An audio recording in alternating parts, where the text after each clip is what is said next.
Students, we are back with the part 2 of To the Skylark, class 11th, chapter number 9. So अब हमने जब पिछला जो पढ़ा था उसमें हमने देखा था कि किस तरह से जो शैली है, पीबी शैली है, वो कितनी ज़्यादा तारीफ़ करते हैं, कितना ज़्यादा स्काईलार्क के सॉन्ग को या उसके म्यूज़िक को बहुत ज़्यादा बढ़ा चढ़ा कर पेश कर रहे हैं। तो वही वो इस पार्ट में भी कंटिन्यू करेंगे।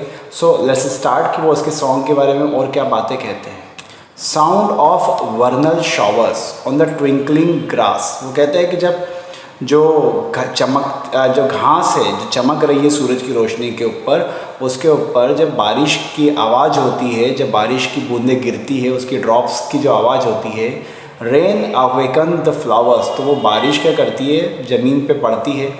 आप सभी को पता है कि फिर बारिश गिरने के बाद बाहर का मौसम आता है, पूरी हरियाली छा जाती है, चारों तरफ फूल खिलते हैं, तो वो बारिश क्या करती है, फूलों को जगह देती है।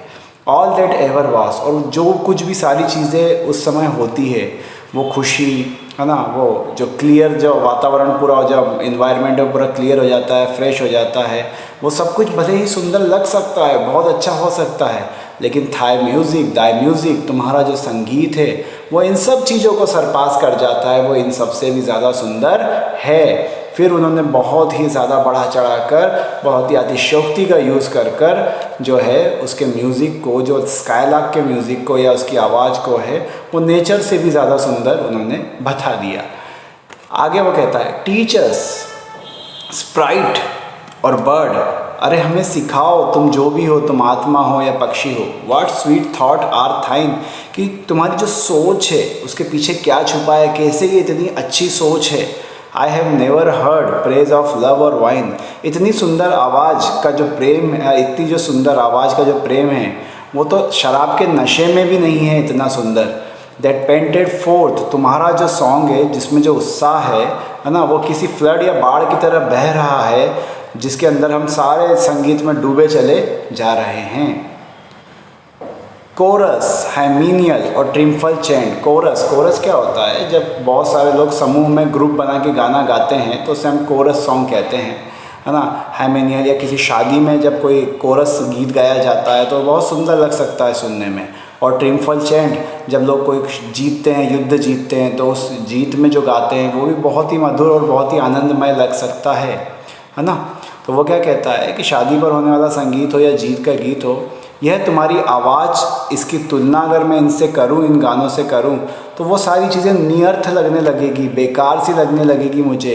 तुम्हारा जो गीत है वो हमें ये एहसास दिलाता हुआ है कि इनमें हमारी कोई छुपी हुई चाहत है, हमारी छुपी हुई इच्छाएं तुम्हारे संगीत के अंदर है, जो सब चीज़ों को सरपास कर देती है, और इन सब चीज़ों से भी सुंदर तुम्हारा गीत मुझे लगता है। अगला है, what objects are the fountains of thy happy strain, तुम्हारे इस संगीत को, है ना, मैं ये कह सकता हूँ कि ये झरने की तरह बहा जा रहा है, ठीक है। व्हाट फील्ड, क्या खेत हो, क्या वेव्स, क्या लहरें हों, क्या माउंटेन्स हो, क्या आसमान हो, क्या उसमें बनने वाले मैदान, आसमान के नीचे जो मैदान मौजूद है, क्या इन सब की मैं क्या बात करूँ, है ना।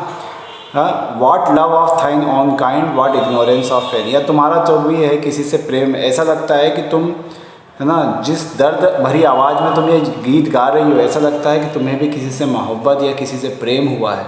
क्योंकि वो कहते हैं ना, एक वो मूवी आई थी रॉक स्टार में जब रणबीर कपूर जो गाना गाने की कोशिश करता है तो उसको सिखाने वाला कहता है कि तुम्हारी आवाज़ में दर्द नहीं है, जब तुम किसी के प्यार में पड़ोगे तो तुम्हारी आवाज़ में अपने आप दर्द आ जाएगा।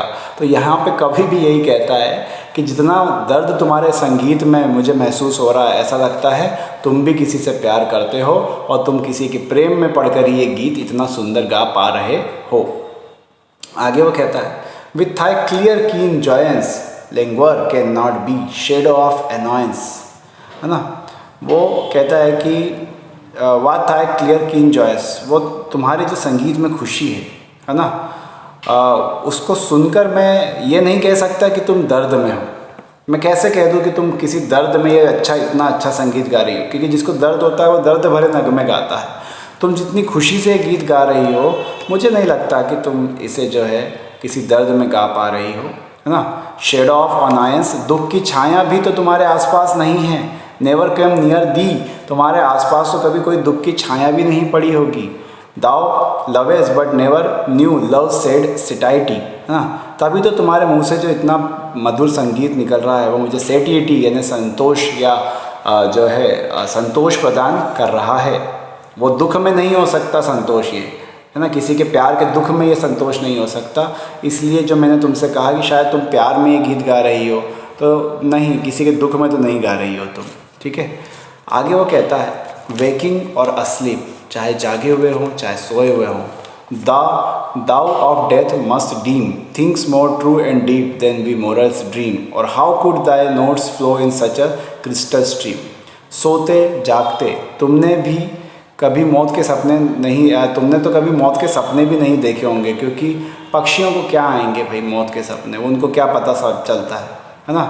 ये जो मौत का सपना है ये तो हम जैसे मोर्टल्स, हम जैसे जो मरणशील लोग हैं जो मर जाएंगे एक दिन, हमको सताते हैं ये सपने। पर तुम तो स्पिरिट हो, वो उसे आत्मा से कंपेयर करता है कि भाई तुम तो एक स्पिरिट हो, तुमको क्या डर किसी चीज़ का, ठीक है। और तुम्हारी आवाज़ की जो नोट्स है वो बिल्कुल क्रिस्टल क्लियर है, जैसे कि एक धारा बहती है झरने की, बिल्कुल क्रिस्टल साफ सुथरी होती है, वैसा तुम्हारा संगीत है। आगे वो कहता है we look before and after and pine for what is not. इंसान का एक नेचर होता है, वो पास्ट में जागता है, दुखी होता है कि मैंने ये क्या कर दिया। वो भविष्य के बारे में सोचता है कि मेरा तो भविष्य है ही नहीं, तो दुखी होता है। और हम उन चीज़ों को पाने के लिए तरसते हैं या दुखी होते हैं जो चीज़ हमारे लिए है ही नहीं है, जो हमारे पास है ही नहीं। Our sincere laughter with some pain is fraught. हम जब खुश भी होते हैं तो उसमें भी कहीं ना कहीं दर्द छुपा ही होता है। Our sweetest songs are those that tell of saddest thought. और हमारा मधुर संगीत भी दर्द के सुरों से ही निकलता है। तो इंसान तो ऐसे ही होते हैं, लेकिन तुम उनसे बढ़कर हो। Yet if we could scorn hate and pride and fear, if we were things born not to shed a tear, I know not how the thy joy we ever should come near। यदि हम नफ़रत, घमंड और डर को भूल जाएं और वैसे ही हो जाएं, है ना, कि हमारे कभी आंसू ना बहाना पड़े, तो समझ नहीं आता वो खुशी, है ना, हम किस प्रकार से महसूस करेंगे। क्योंकि तुम तो वो महसूस कर पाती हो, लेकिन हम इंसान, हम मोर्टल तो सारी बुराइयों से घिरे हैं। हमें नफ़रत है, हमें घमंड है, हम डरते भी हैं। इन सारी बुराइयों ने हमें घेर रखा है ना, और हम उसके शिकार हुए बैठे हैं। लेकिन तुम इन सब से परे हो, तुम्हें इन सब का कोई टेंशन नहीं है। Better than all measures of delightful sound, better than all treasures that in books are found, thy skill in to poet were to scorner of the ground. तुम्हारे जितने भी गीत है वो मधुर संगीत है, वो उन सब से बेहतर है, वो उन सब खजानों से बेहतर है जो किताबों के अंदर है। तुम ही पोइट की कविता हो, तुम ही धरती का लोभ जो है वो पसंद नहीं करती हो, और एक कवि तुम्हारे लिए ही लिखता है, तुम्हें ही सुनकर लिखता है। Teach me half the gladness that thy brain must know. है पक्षी, कितनी खुश रह लेती हो तुम, तुम्हारे दिमाग में कितनी खुशी भरी हुई है। आधी मुझे दे दो, आधी मुझे सिखा दो कि खुश कैसे रहा जाता है। Such harmonious madness from my lips would flow, ताकि मैं भी उस बेहतरीन संगीत को जो तुम गा रही हो, मेरे लिप्स से, मेरे होठों से भी वो मधुर संगीत निकल सके। The world should listen then as I am listening now, और ताकि दुनिया भी उस मधुर संगीत को सुन सके जैसे कि मैं अभी सुन रहा हूँ और खुशी महसूस कर रहा हूँ। यहाँ पर हम देखते हैं कि जो पोइट है उसने पूरा स्टांजास जो लिए हैं उसमें बहुत ही ज़्यादा बढ़ा चढ़ाकर जो स्काईलार्क है उसके संगीत को वर्णित करा है। यहाँ पर जैसा कि मैंने शुरू में भी बताया था कि जब पीबी शेली ने इस पोइट्री को लिखा था तो उनकी जो बीवी है उनसे उसका तलाक होने की बातें चल रही थी, बच्चों से वो दूर हो गए थे, और अपने किसी दूर एक घर पर वो जब बैठे हुए थे तो आसमान में उसे अचानक स्काईलार्क जो पक्षी इंग्लैंड में आमतौर पर पाया जाता है वो पक्षी उन्हें दिखाई देता है, उसका मधुर म्यूज़िक सुनना ही देता है।